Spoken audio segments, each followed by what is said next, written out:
Thanks for having me. After going to all the other workshops and stuff, I feel like we may have saved the least for last, but we'll see how that goes. Anyway, so I've noticed over time that a lot of people don't actually get to use Clojure at work, and they would rather like to. And so my method of dealing with this fact is I'm included in that group, and I have a way to still sneak some in every now and again and be useful at the same time. And that's mostly by using it as my general purpose scripting language, much in the way that an analyst or product owner might use Python. This is really a talk for the people that have gotten a taste of Clojure, want more, but can't really find time to do it on the side or have anything to work on professionally at the same time. So once you've gotten a little bit dangerous, you can start using this method to be a little more effective than you would have otherwise. And so to make sure everyone's all set up and ready to play around with things, I'm going to go ahead and start off with a little exercise here. If you open up Workshop 0 Icebreaker, I've put the skeleton of some code in to post to a simple endpoint. And so we got to start up our REPL, Control-Alt-C, Control-Alt-J if you're using Calva, as I have set up for this. I normally use Emacs, but I find that if you're learning Clojure and learning Emacs at the same time, you're going to have a bad time. So I figured this way you can see all of my hotkeys while I'm playing around in Calva, so that you can take that knowledge for yourself as you need if you're newer to Clojure and just getting started. So first off, we're going to use CLJ HTTP client. This is kind of the de facto standard for doing HTTP interactions in Clojure. If you're using Clojure script, there's a similar version that uses callbacks instead of anything synchronous, and you can make this has asynchronous versions as well, but I mostly, in this particular setting, use it synchronously. So with all of that fun stuff, go ahead and put in your name. You can use your username or your preferred name or whatever else, and your favorite function. In my particular case, I really like Juxt just because it is not the best thing to use everywhere, but just so amazing when it works out. And I forgot to evaluate the namespace, Control-C, Control-Enter, and that will actually do the whole file and bring in all the requires in this def right here. This part's in a comment, so it won't be executed as part of that Control-C, Control-Enter. It's a fairly common pattern to use rich comments like these throughout Clojure projects, and especially in these sort of scratch-patty situations. You can always initialize everything with a full file run and run the specific parts you care about more ad hoc. So you can see that this actually gave us a full HTTP response as a map, just as per the Ring standard, if you are familiar with that. And you can see all the little things like how long it took, which protocols were used, any headers, etc. In the end, we see that someone else also favorited Juxt at the same time I did. And we can actually go over to, are you able to see my browser now? I need to change my share. Let's just set this down to there. We can actually go and find the Swagger doc for this API. It's at workshop.wmatson.com 8084. And see what everyone's been putting in. Looks like we've got someone else ran it without changing their template. There's Juxt, and I'll give everyone a few opportunities to file in with their favorite functions, just to make sure that everyone's set up and has everything they want. I'll also put a message in the Slack real quick to get a gauge on how many people we're expecting for things.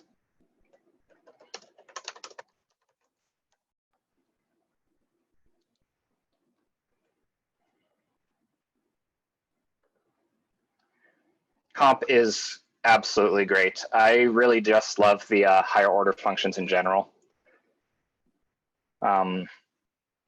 There's not really a lot more fun you can get than having first-class functions as a thing and really leveraging them thoroughly. I've got a reduce in there.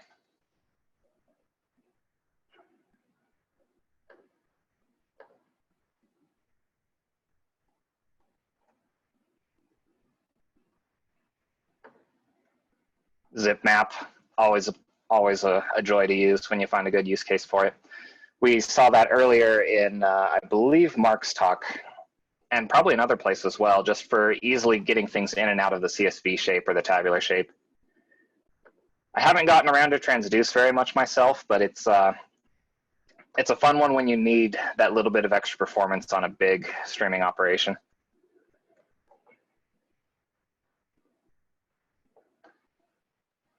All right.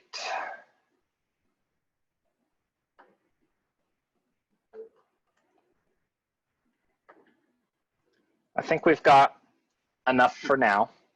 So let's go ahead and move on to a nice real exercise. So oftentimes you'll find out, usually at 2 a.m. or whatever else, that one of your data polls or some sort of ingestion setup has broken and it needs to be fixed now. And maybe you're in a startup and you're the newcomer to this industry and the data provider doesn't want to fix it at 2 a.m. for you, or maybe at all. So you're going to have to figure out what's gone wrong with the data and fix it and get it through your system just in time for whatever big event or release is coming up. And I find that there isn't a lot better out there for data manipulation than Clojure. Like even Excel can be wanting for this kind of tabular format when you need to do something big or something complicated. So in our case, I've set up a little bare bones website just to take the file of relevant nature and upload it. So exercise1.csv is the file we're uploading. And if you submit it, you'll notice that we got a number format exception for some string. Well, that doesn't seem like something that a non-dev should be expected to fix. So your on-call person came and brought you in to figure this out. Luckily, you've already got your REPL running and all that fun stuff. Clojure data CSV is going to be useful here. I included what I'm using underneath in this utility just so you could see the import. Come on. You can't control click into things until they've been evaluated well enough. This is essentially a namespace I make every time I create a new scratchpad, just because I'm going to use this a ton. CSVs are just such a common way to transfer information around everywhere, especially in a manual fashion. And it just has some round trip ways to get CSVs in and out of maps and do things nicely. Oops. So with that, I can grab the first few rows out of the CSV as maps. I left the keys as strings, and this is because most of the time I end up dealing with CSVs that have spaces and other weird things in them, and I didn't want to munge the names around too much without being intentional about it. And everything's left as strings for the values for a similar reason. Anyway, this looks like fairly normal data. And let's go ahead and look at the last file that someone happened to upload successfully just to see what we're expecting. And that looks like the same kind of stuff, although it looks like we may have some extra columns. Probably not a big deal. But if we go and look back at the kind of general difference between these two, we might notice that the columns have been reordered. Now, depending upon how much you've dealt with other external dependencies, you may be wary of how some people like to not notice the column headers in their CSVs. And actually, I included the source code here for the upload service, so you can see that we followed the usual pattern that's recommended in a lot of libraries and just ignored the headers and provided our own to parse out the data. So now that we know we need to actually use these headers in particular, we're going to have to change our CSV to do that.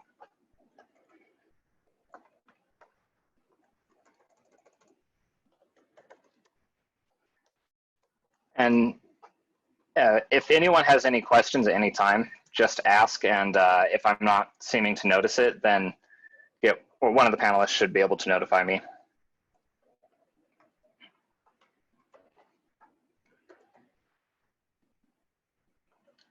Anyway, since this is already maps and we can pretty easily, with our CSV utils, go back to writing the data with headers specified, I'm going to go ahead and do that with the same specification as in the source code of the server.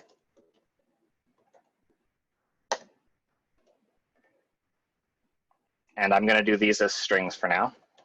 Let's go ahead and grab them from in here.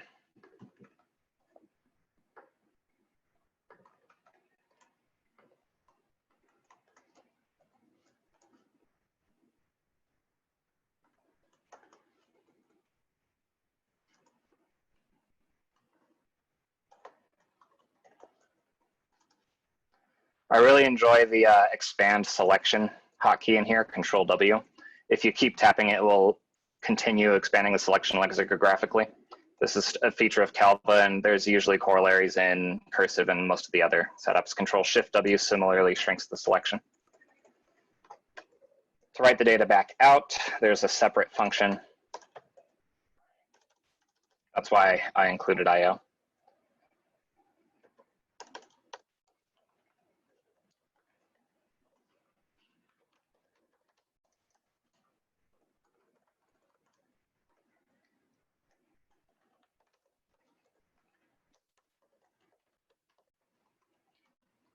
Now, when you're dealing with this kind of data, I find it's best to name your test files or your output files something else so that you never destroy data as part of your operation.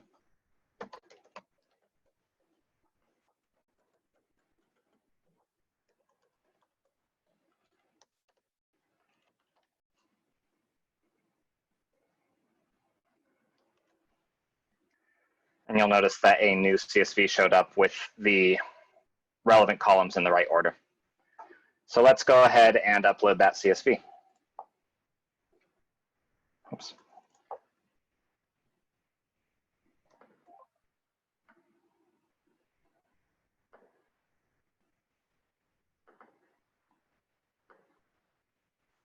Huh. Well, that's a little weird.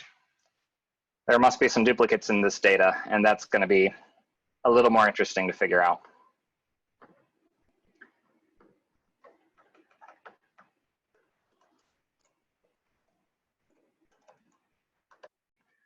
So one thing that's really nice about already having this stuff in Clojure is that we can do some interesting things like just call frequencies on the data to get all of the counts of things. And because this may be larger, I'm just going to keep things out. And it looks like most of these there's only one of so far. Oh. Let's grab that away. And yeah, I've got a sequence of a bunch of things to one, but I really care about some particular situations, and that's when there are more than one of them. So what I'm going to go ahead and do is filter this down to just the cases where the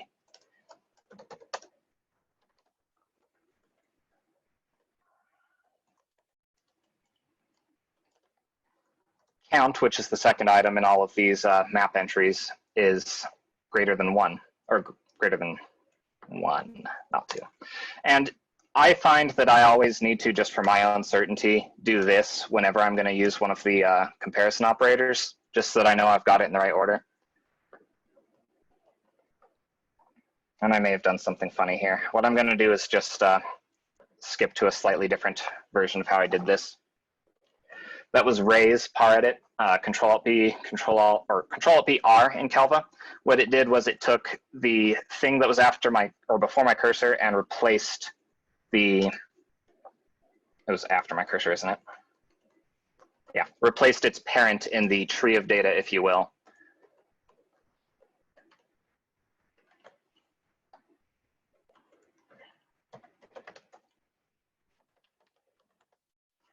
Medley is just a great library for all sorts of fun stuff.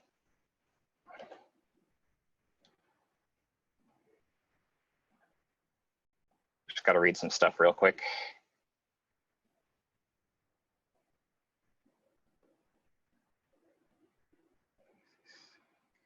Oh, yeah, that would be why. So in this case, I just have a sequence of the Oh, there's the take 10, that's why.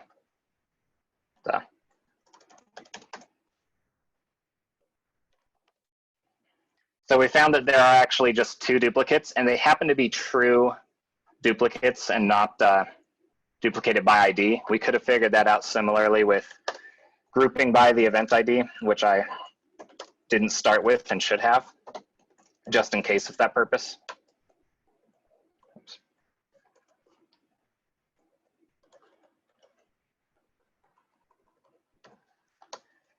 And then mapping all those groupings with count is another way to get to do frequencies on a particular key if you care about that.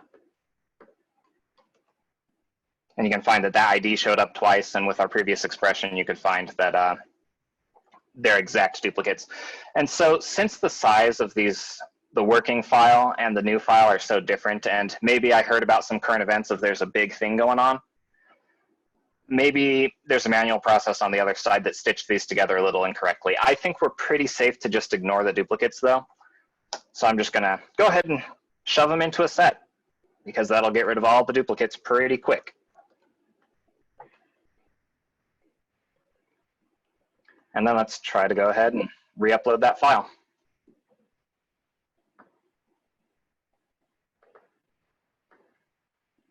And it looks like it actually worked this time. So you can see that we were able to quickly go through an unspecified amount of data and correct it to work with a nice upload or whatever else. You can do this with all sorts of other situations, just generally manipulating data really quickly with all of the same concepts that you're familiar with if you're using Clojure. If you're using Clojure professionally, you may even be able to pull in some of your shared libraries to act upon some of the data as you're going. If you're not using it at your company, this is a great way to introduce people to it because you have a script for everything already and it only took you 10 minutes. This particular example could have been fairly easily done in Excel, although you might have struggled with it a little bit if you're unfamiliar, and I have found that not all programmers are very familiar with Excel. If you want to work ahead on any of this stuff because I'm being too slow, go ahead, there's prompts around in here, and if you need to check your solution, there's some sample solutions in these solution files. Anyway, let me grab some water real quick. Is everyone ready to move on?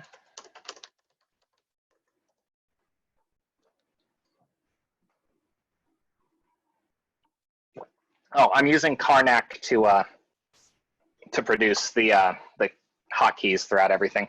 I couldn't find a really good answer for hiding them if they're not including meta keys just yet, but I'm not planning to type any sensitive passwords while we're going through here. Anyway, my headset said something funny to me, so you're all able to still hear me.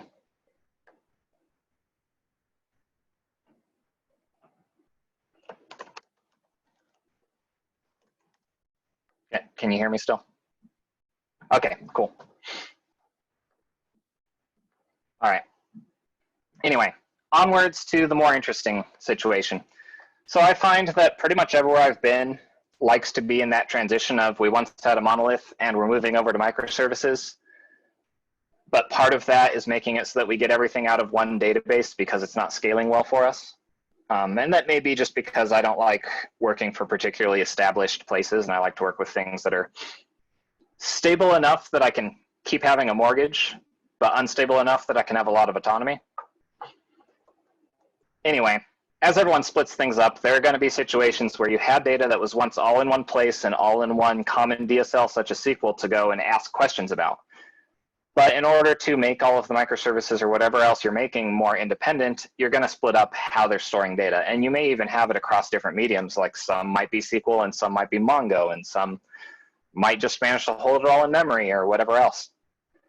I find that Clojure is extremely good at joining this data across all sorts of locations. And because I'm already using it as my natural HTTP client instead of Postman or anything like that, I might as well go ahead and use it to grab data from microservices alongside databases in a really familiar fashion and join it all together to answer my questions.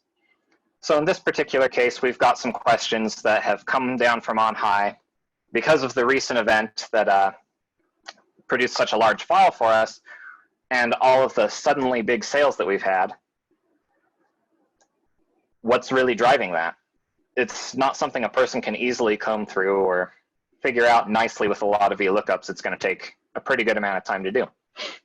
So we've been called in for it. And we're going to make it a little more complicated by breaking this down based on age groups and caring about item quality as well as item quantity as well as gross proceeds.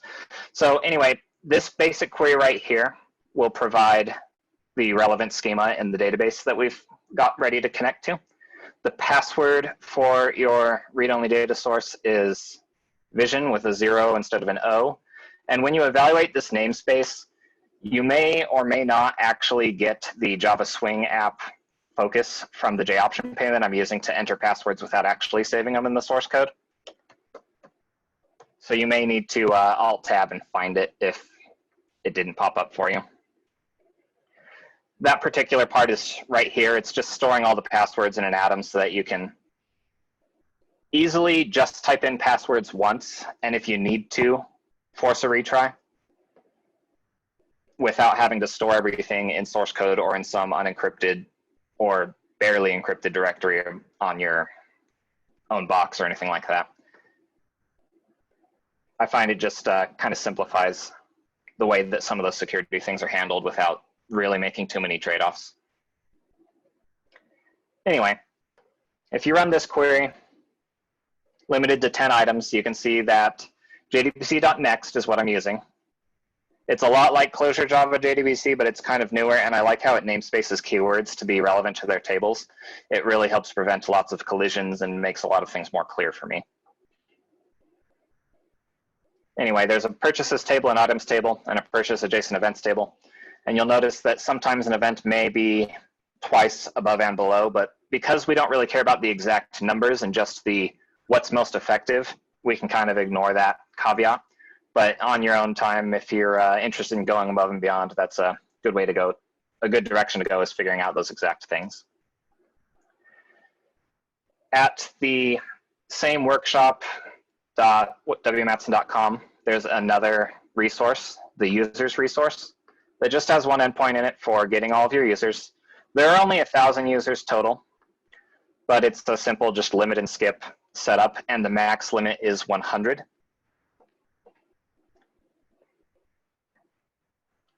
For all the pagination. And you'll find that most of the time, if you're working with any larger APIs, you're going to have some pagination to deal with, and so I just wanted to include that in here. In this case, we know it all can fit into memory just to save some time for the workshop itself, but there are lots of nice ways to lazily stream through everything in Clojure. You just have to pay attention to what you're holding on to and not do a lot of do-alls unless you need to. I find this method still works for things that are bigger than memory. I'm just not going to make the effort to do that in this particular case, just for expedience sake. Anyway, you'll notice that the event type, which was part of the question, the original question, what type of event is most effective at driving sales, is not in this table. And there isn't an events table because events have already been moved off to their own microservice that we just uploaded some stuff to. Now, that particular one hasn't set up its whole API just yet for whatever reason, and we're going to have to go back to the file we had before to go get our events. So in this case, we're going to end up joining 3 data sources that are fairly disparate as we go. Anyway, let's go ahead and start with getting all the users into memory. So I'm going to go ahead and run this real quick just to get the first, looks like 10 users is the default. And that looks like Cheshire and everything with CLJ-HTTP made those into really convenient maps for me. So I'm just going to lift this out into a function.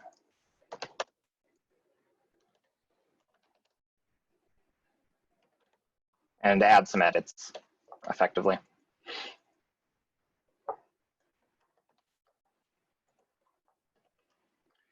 So if we go over to our handy dandy Swagger documentation, we can see that this takes query parameters of limit and skip. Those are pretty easily added in here.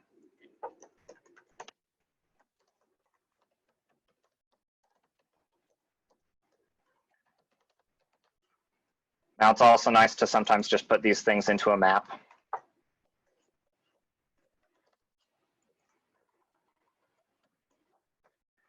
Now I could easily just say this is params or whatever else. It's really 6 of one, half dozen of the other.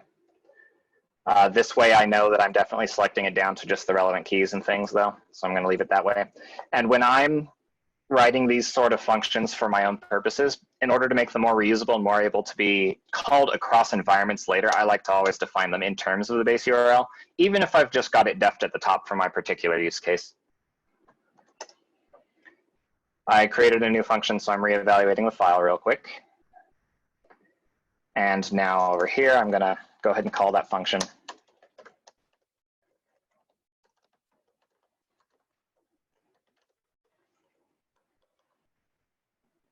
And it looks like it more or less works. So in order to get all of this nicely done, I'm actually going to change this from skip and limit to page and just assume we're always doing a limit of 100 for simplicity's sake as far as the actual color here.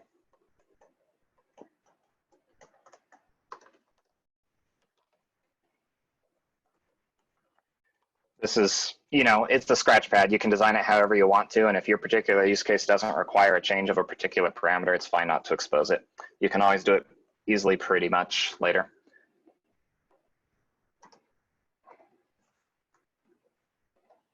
Oops. Let's see what we got going on here. Oh, yeah, I didn't pass in a full map there. So I'm just going to raise again a couple of times, since I did that as positional args. And there's my first page. There's my second page. There's my 10th page. And you'll notice if I go past that, it starts being an empty list. Now, if we didn't know how many users there were ahead of time, we could essentially make this into a really fun situation of, let's just map over range 10 is what I'm going to do because I know there's 10 pages, but we could leave it infinite and do a take while instead here.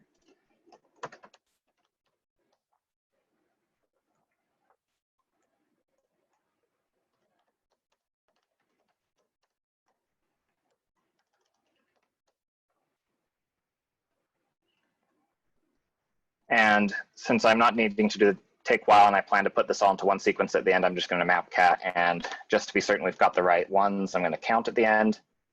It looks like there must be a bug. And 140 isn't too many, so I'm going to go ahead and evaluate this without the count in there. And it looks like I got to ID 999. And I see IDs 100 in here. So either we're missing a bunch of them in the middle, or I forgot to actually pull the body out of the request. So in the body of our request, we had that list, that sequence of maps and all that fun stuff, and that's the part that mattered. I'm reevaluating the file because I changed the function, and then coming back down here.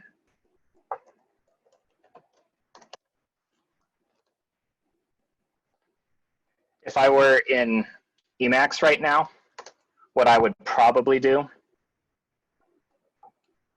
is instead of all these takes everywhere, I'd be pressing Control-Alt-C, or yeah, Control-C-I or Control-C, Alt-I, that's what it is, to inspect the objects instead of having to give myself small previews of them. Once you are, there was a result key in the response map. So let's go ahead and just look back over here at our service, and you see we got in the body, there's a result, and the result has that full array. So back over here, it's just a matter of wrapping this a little bit more. And you could switch it to a threading macro. I haven't found a hotkey in Calva for that yet.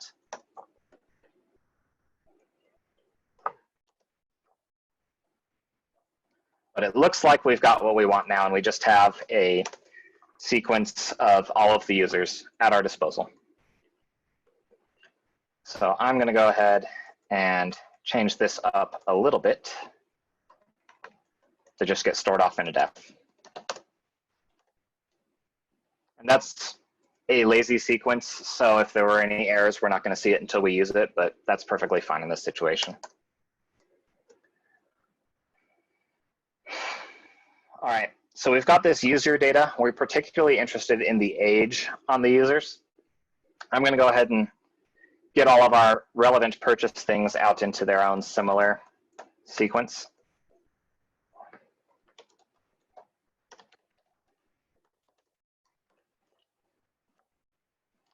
Without the top 10 or the limit or whatever else. This happens to be a MySQL database behind the scenes for anyone that's working ahead.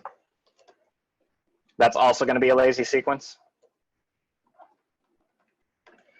So one thing that I was originally going to write a library for during this talk was joining up data. And then in the middle of my research, I managed to find a really cool function,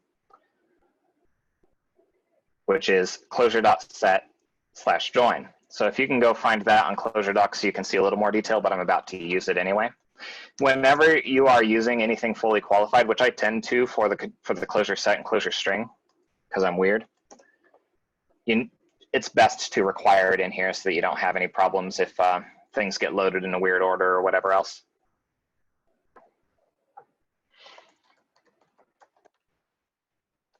So this does take effectively sets or maps, something relatively associative in here. So I'm going to turn the users and the purchase rows into sets. I know that both of them fit within memory.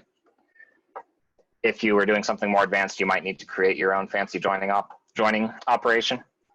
But anyway, let me look at the doc real quick here. I'm just holding control over the definition so I can see what it's got, and I just need to see our parameters.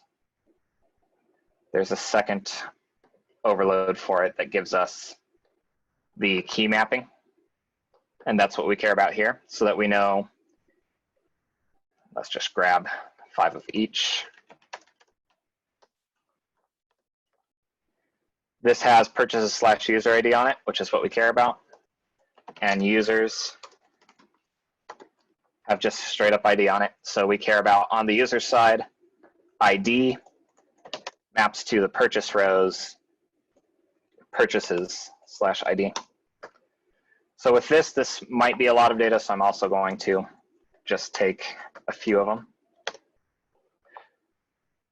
And it looks like we managed to merge in all of the data for any particular user with its corresponding, oh, no, we messed something up. Let me look at this real quick. The user ID is not matching up nicely. I'm gonna just go grab something for my solution real quick to make sure I've got things the way I think I did.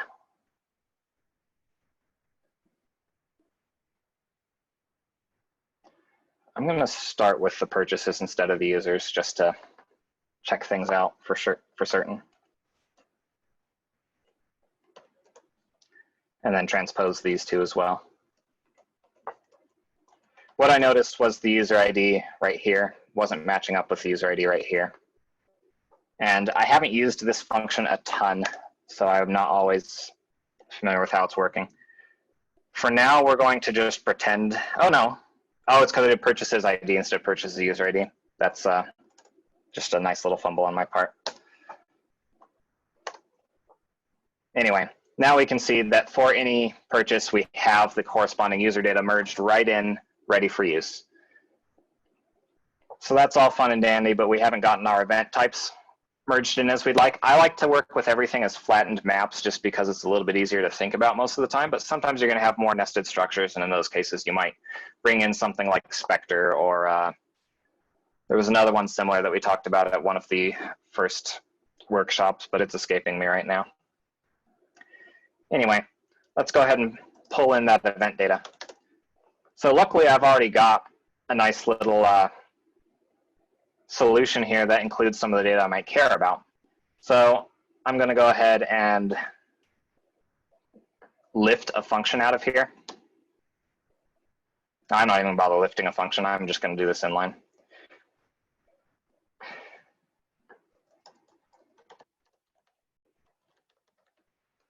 Normally I'd say pass in the file name here, but there's some more interesting stuff I'm going to do. With this particular one, we know that it's giving us the string. So I can automatically, so one of the things I miss about Cider every time that I'm in Calva is if I were to do this, it'll give me that import properly. But it doesn't do that here yet. We'll see when they get around to it.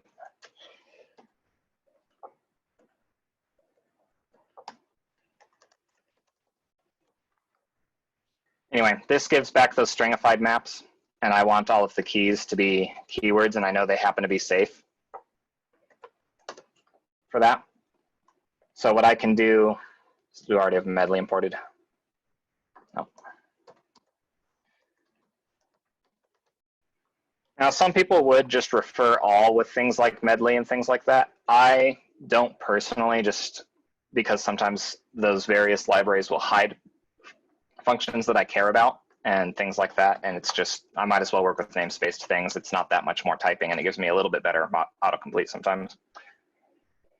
Anyway, map keys is very nice when you're working over these sort of things.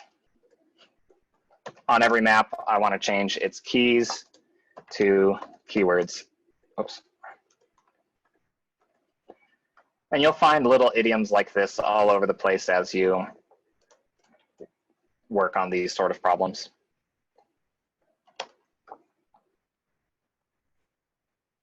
So sometimes I'll just build up everything from the function to start with in here. It's just kind of what I'm feeling at the moment, and then lift it into a function. Sometimes I'll write a function ahead of time, and it's usually based on whether I think I'm going to use it again. Oops. I sure hope I didn't disconnect the REPL. So in this case, we got the event IDs and everything just like the way we wanted. So back on our nice join of data, which I'm going to now turn into a threading operation. Okay, that makes sense.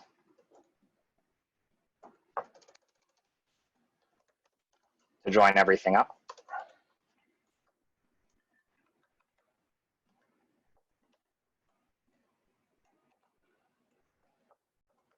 Let's go ahead and get our event data in on there. And what you might do is also def the events the same way.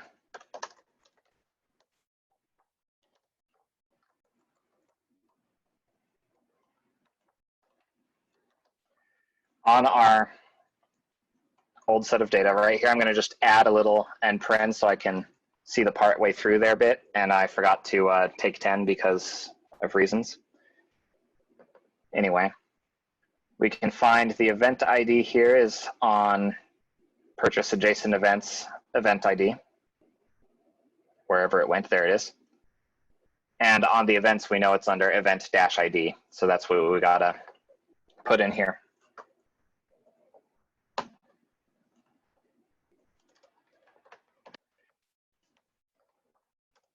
Now you'll notice that it didn't let me just backspace right over this because of paredit. If you end up in any IDE that's giving you problems with that and you happen to have imbalanced parens, sometimes it'll let you delete one, sometimes it won't, but almost always I've found if you highlight and delete, it'll work anyway. Just one of those little tricks that I've picked up over my time playing with all of the various IDEs. So we'll notice that somehow when we did this join, nothing else, everything just disappeared. Now there's a nice and simple explanation for this. And you'll get used to noticing these things ahead of time as you work on problems in this way and as you debug things in Clojure in general. Event ID is still a string here, but it's an integer in here. Those aren't equal, so they don't actually join properly. So we're gonna have to change our get event data just a little bit here. And if you had further things to deal with, you could extract that out into more of a function or whatever else.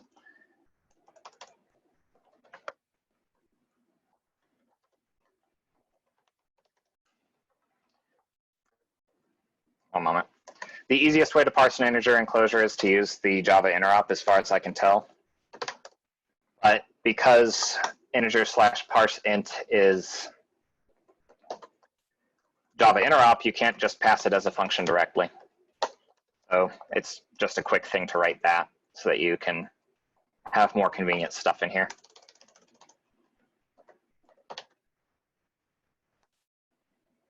And I evaluated the file to get all that lined up.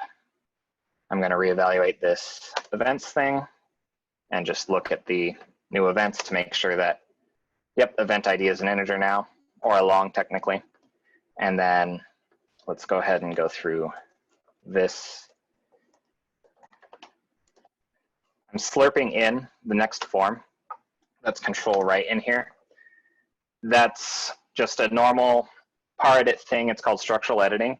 As you work more with Clojure, you'll find that you start to see the syntax tree more as a data structure than as just plain old code, and you'll want to edit it similarly. So in this case, what slurp does, and barf correspondingly is the opposite, is it takes two sibling nodes in the tree that is a bunch of nested lists, and takes the next sibling to be inside as the next child, last child of the sibling that you're slurping into.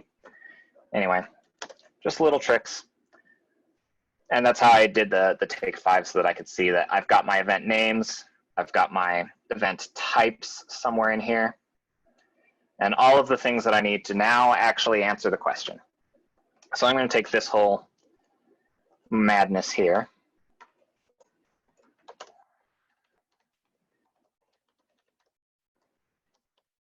And just def it out for ease of use.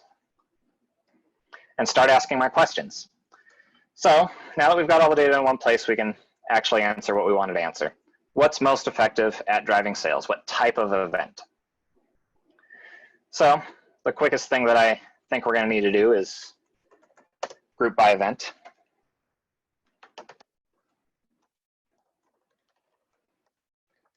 And luckily, everything's all keywordized to make this nice and easy.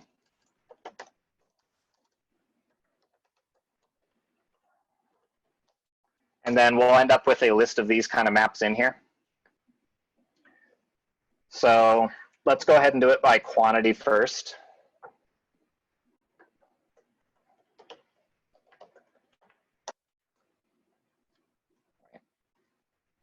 Think for a moment. Here's a great situation for using Juxt once I've got my thoughts all put back together.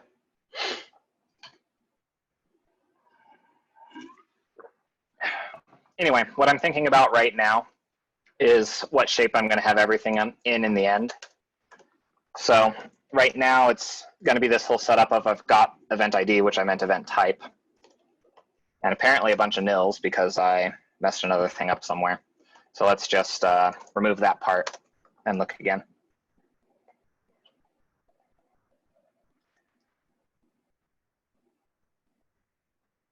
Oh, I know exactly what happened now. So when I grouped by event type, what I ended up causing is I have these keys from that event type, which is a string, to values, which are lists rather than maps of whatever I care about. So since I got into that situation, I need to do that whole deal.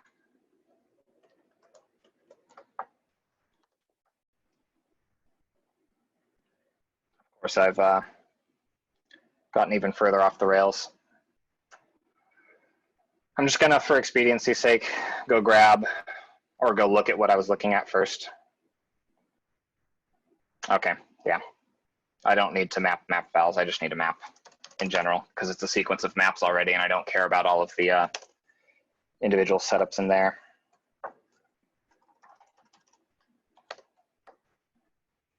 And anyway, I didn't care about this either. I just needed the, let me just read through some stuff real quick. Sorry about this.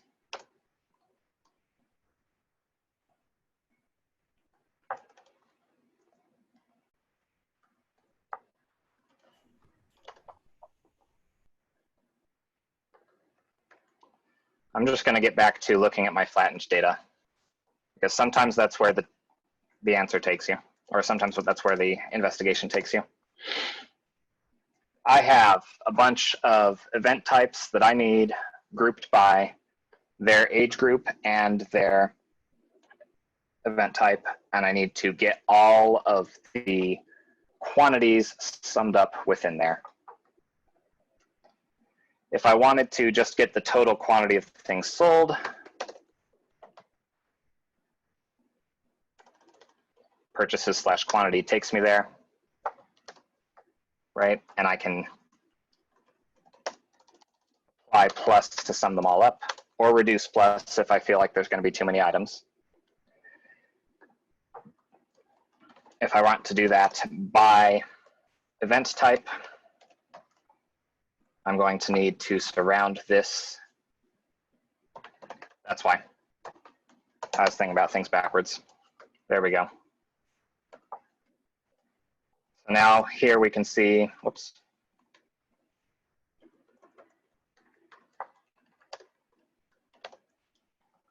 I took 10 on the wrong side, but now I've got all of the event types with their quantities as lists. And now we can get back on track.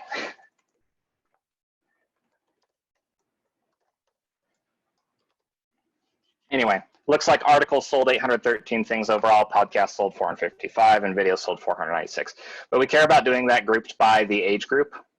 So in order to get these 20-year age ranges, I'm just going to extract a function for ease of use real quick. So luckily, there's a nice convenient quotient method in here, which will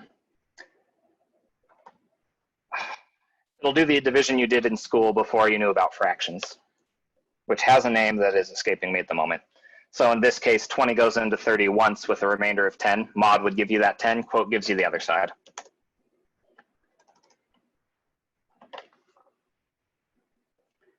Anyway,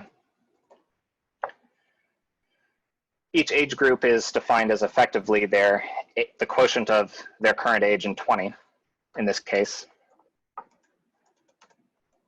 So let's go ahead and give ourselves a function for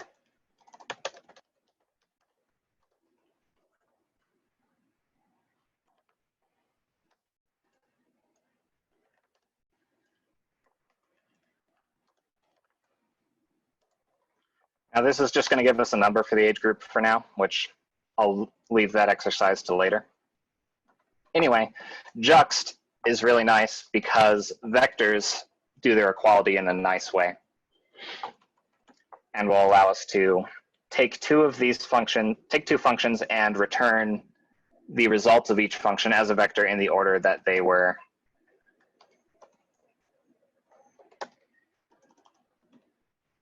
what did I call it? Get age group, of course. So now we know that among people who are 60 to 80 videos are what we've got right here. And we see that this data is all out of order. So I'm going to also do a quick demonstration of what juxt does for you. Notice that alt-enter is how you actually submit things in the REPL and Calva. It gives you a function back. And that function returns each of the returns of these internal functions in the order they were provided. And it just shines in situations like this where you want to group by more than one thing. Now, even better, the sorting of vectors sorts by their first element, followed by their second element. So you'll notice that we have the age groups going in like that, 0, 1, 2, 3 in each case. We kind of want to sort by the second thing first. Actually, we can just change our ordering up here. We don't need to use a second juxt if we care about by age group.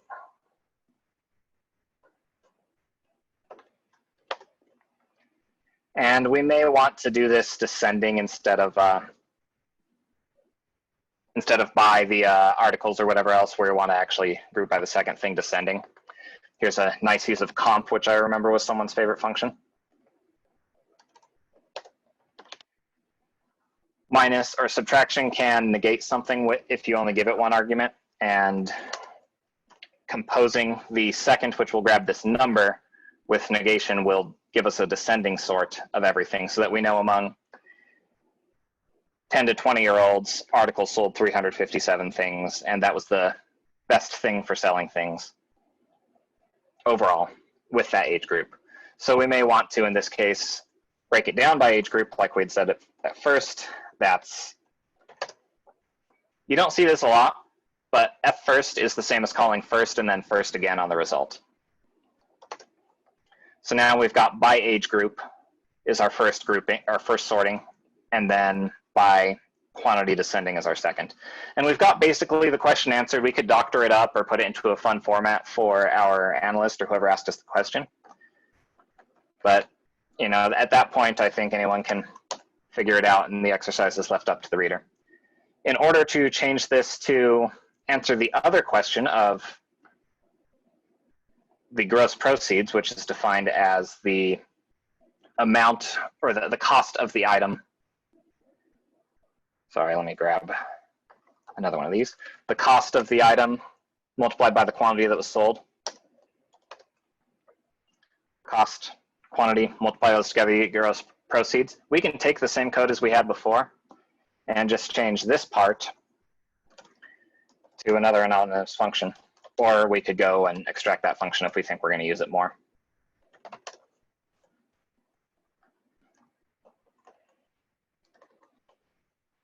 Let's go ahead and destructure here. When you're destructuring namespace keywords, this is how it looks.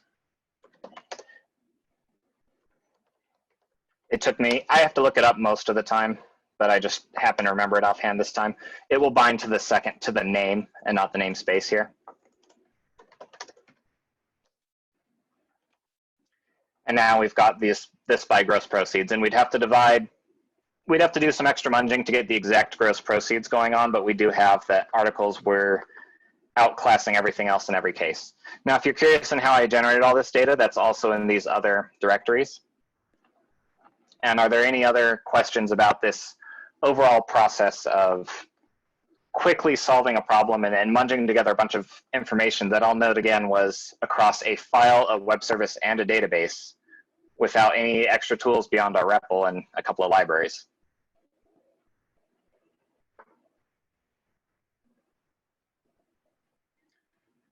Now, I may have ended up solving things differently inside of each of these for whatever reason, but you know, that's just how things go.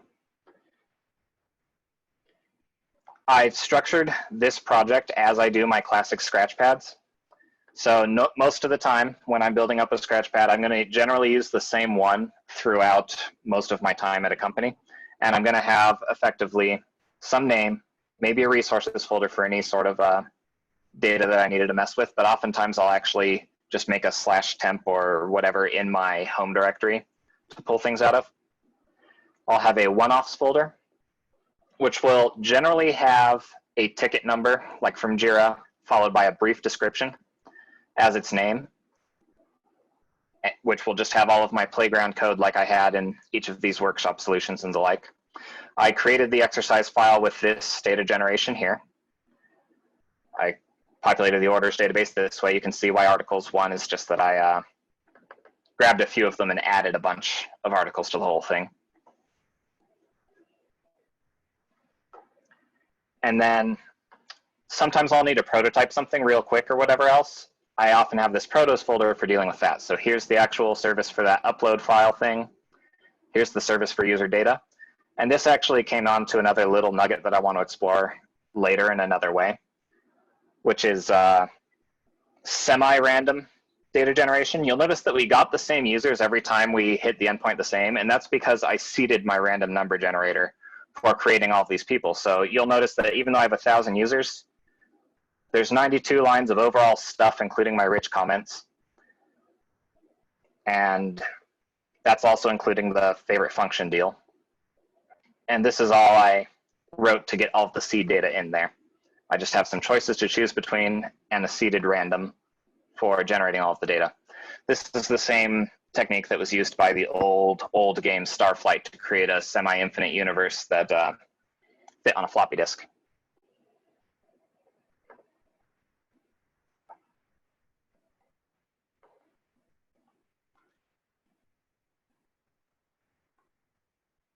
And it looks like Mark shared a really interesting way to deal with going through the paged API. And a lot of this, you know, if you decided to actually make a tool that people could hit just ad hoc, even if they're non-technical, you could lift most of this code out into whatever function you need and stuff like that. That's another thing that I really like about this approach. And in general, even if the company doesn't do Clojure, I've found that everyone seems to be fine with you using whatever you want on your own box. I like to keep it in source control so that I can share it with coworkers that can code and things like that. And in some cases, I've even gone as far as getting someone to install tools.deps and just giving them a couple of one-liners for running some of the specific scripts, just with a little main function. Anyway, some other things that I've used this for are running data migrations from my box effectively for some big change of how the data structure is all set up. I've used it to profile web services that are acting funny. I've also used it to profile different approaches to hitting something to see what works the quickest with the least load on that system. For doing that, I recommend Tufta and some of the other libraries. You can actually find a bunch of extra resources at the repo under its wiki. I'll go grab that again. So there's a little wiki button. That's where I put these additional resources and such. Medley, CLJ-HTTP, Cheshire is the de facto JSON library everyone probably knows about. Claypool is pretty nice when you need to do something parallel and don't want to get into core async and don't need it. Tufta is great for profiling. And it's made by the same guy who does Timber, and they can kind of interoperate in some interesting ways.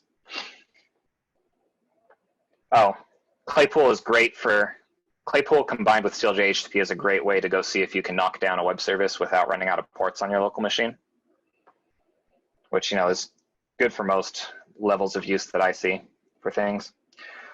In some places, you may have like a really thick client library that you need to deal with. I know this was the case at my previous employer and whatnot. And you can't use anything like Postman to actually simulate those very nicely. So because of Clojure's Java interop, and you could probably do this with thick Python clients and the like as well, you're able to easily interact with those kind of web services as well. And I also recommend watching Running with Scissors by Stuart Halloway sometime. And if you're newer to Clojure, go for Clojure for the Brave and True. The Clojure subreddit's always friendly. And I looked into Babashka just a little bit as I was putting together this workshop.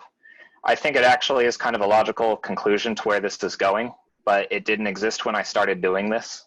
So I haven't really gotten very far into it just because what I've got works for me.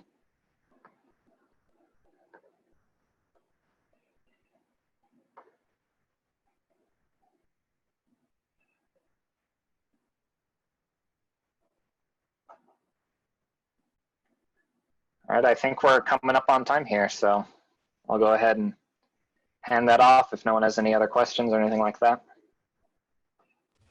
Oh, another directory that I like to put in here is services for anything that's like the user service. If it was used across the company all over the place and I was going to hit a lot of stuff with it over time, I'd usually extract that out into its own namespace for ease. Just little things. And there's a little bit of that around my other repos. I did a talk on something similar last year at Clearwater DEF CON. You can find on my GitHub. The slides are available and have a little bit more layout of how these things can be put together with somewhat best practices, or at least what I've come up with. Anyway, thanks for listening and have fun.